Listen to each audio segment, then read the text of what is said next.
This is the Horse Radio Network. This is episode 421 of Horse Tip Daily, a different horse tip, a different equine topic, a different equestrian expert every day. Horse Tip Daily brings the world of equine knowledge to you one day at a time. Today's tip is sponsored by Equestrian Collections, for the entire universe of equestrian shopping at your fingertips at a price you can afford at equestriancollections.com.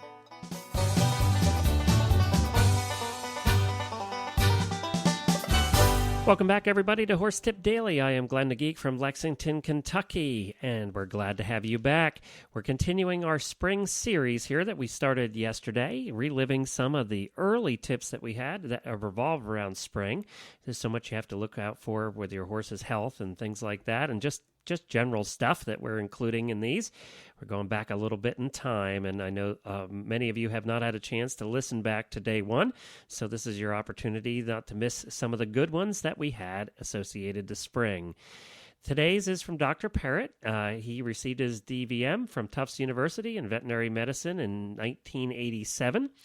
He's been an equine practitioner on the Boston North Shore since 1991 and founded Parrott Equine Associates, LLC.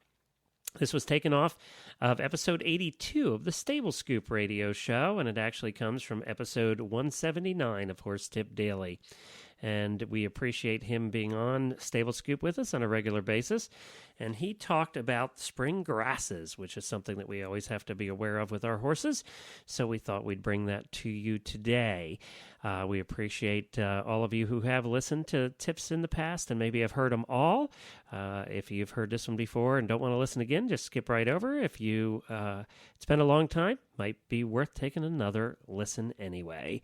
And of course, it's spring, and it's time to look at all of your spring fashion and your horse's fashion and your kids and your husbands. And when it comes to equestrian fashion, whether it's for you or your family or your horses, then that place to go is Equestrian Collections. Right now, they have a coupon for Horse Radio Network listeners that will get you $10 off your next order of $120 or more. And that coupon code, when you're checking out, just in the promo code section, put radio show, all one word, radio show, and you'll get $10 off your next order of $120 or more. And they have over 300 brands for you to choose from. If you're looking for that spring wear, as I said, that's what we're all about here this week is spring, then you'll find anything that you're going to need at equestriancollections.com at a price you can afford. So hop on over there and take a look today. And now, Dr. Parrott from episode 179 of Horse Tip Daily.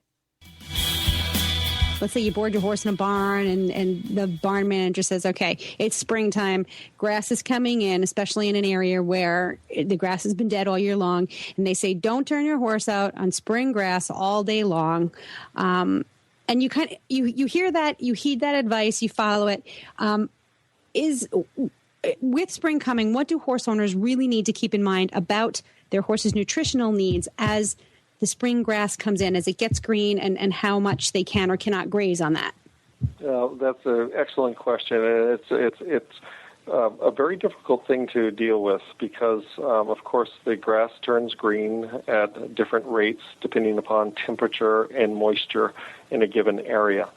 So I think that anybody who's been around horses has recognized that they're very sensitive to, or large animals for that matter, any herbivores, that are ingesting a lot of new food, and this certainly the onset of new green grass is a new food. It's something that they haven't been subject to all winter. They're not used to it. And with the new grass comes a new flood of nutrients into that growing plant. And there's a lot of sugar, and there's a lot of different constituents that make it up. And some animals are very sensitive to those. So horses, cows, most of the herbivores, if they get too much of a good thing, they're going to get sick if they're not used to it. And so the most important take-home for any horse owner is to be aware that starting now, mostly across the United States, it's becoming spring, except for a few northern regions, and they don't need to worry about this for another 4 weeks. But after 4 weeks from now, we're looking at spring in most parts of the United States. And So the grass is coming in. It's usually fairly moist. It's growing relatively rapidly. There's a lot of new sugar and nutrients flooding into the plant. And those horses are those that are pastured in a large area are able to consume essentially what they want. And some horses eat more than others, so that has a factor. Those horses that are voluminous eaters, and you are in a fairly rich earth area where grass grows very rich, the soil type is supportive and nutritive, those horses are going to be subject to the most nutrients and the most sugars, and they could get colic and laminitis secondary to overeating in a given day. So one day it was cold and seemed to be fine, and then you had a couple of rains and the warm weather came in, and within 1 or 2 days that grass can grow so much that the horse can get essentially overeat something he's not used to. And that's the whole scenario. So you have to be aware of that even into the middle part of the summer. Occasionally the weather cools down a little bit. The grass starts to grow a little faster because the temperature range for the grass is ideal. And if there's enough moisture, they'll even get a lush grass growth in the middle of a hot summer or even in the fall. So spring and fall being the biggest worries about grass growth, how fast it is, how healthy it is. Those are the times and the factors. It's not necessarily that they can't have it, but you have to limit how much they can have of it. Yeah, and okay. It's on an individual basis. There's no formula to say, that half an hour on new green grass is all you need to do, and you need to incrementally increase it. Ideally, that's what you do. You pick a plan with your veterinarian because of the area that you're in, and they're aware of what's going on. They're thinking about this stuff all the time. Okay. I am. And so if one of my clients locally says, hey, Brian, can I turn my horses out on a big pasture? Right now I'll say it's time to limit your cushion-oyed horse or your horse that had founder before because he seems to be sensitive to things and can founder. And the other horses, just be aware that if they that some horses tolerate that and can jump into a field that's growing lushly without any problem, but they're definitely at higher risk.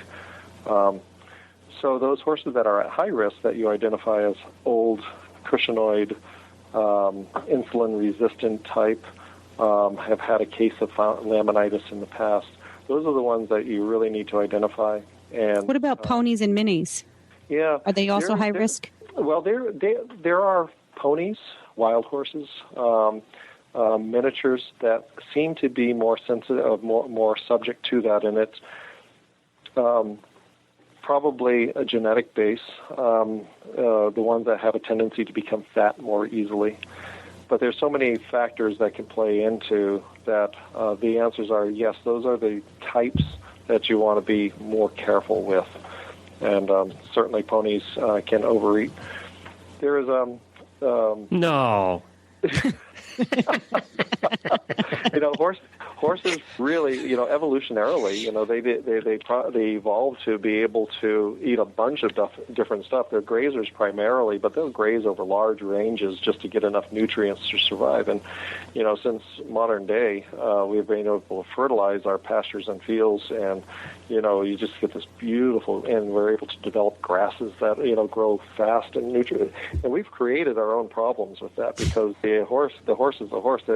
They're supposed to be going miles and miles to get all their food, and they don't have to. In a lot of our places up in the Northeast, the soil is so thick and rich, and we've been fertilizing it for years.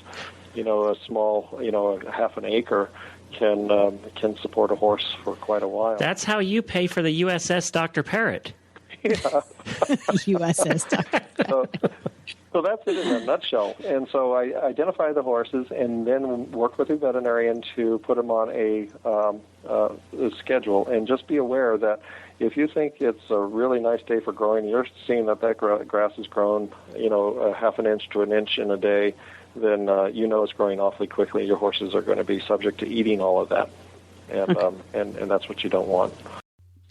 Well, thanks again to Dr. Parrott. And as I said, you can go to horsetipdaily.com and find all of his tips there that he's done in the past, or go to Stable Scoop horsetip.com and check out episode number 82 for the complete show. We did a whole hour-long show. Various people asked questions from Facebook, and our listeners wrote into us, and we put those questions to Dr. Parrott as well. And don't forget, you can send me an email by doing that at Glenn with 2 N's at horseradionetwork.com. And don't forget to check out all the other great shows on the network at horseradionetwork.com. Well, I'll be back again tomorrow with another new expert, actually in this case, another new veterinarian, and a different horse tip. Until then, stay safe, everyone. The Horse Radio Network and the Horse Radio Network hosts are not responsible for statements of guests or their opinions. Use your own judgment when listening to the tips provided by the experts on Horse Tip Daily.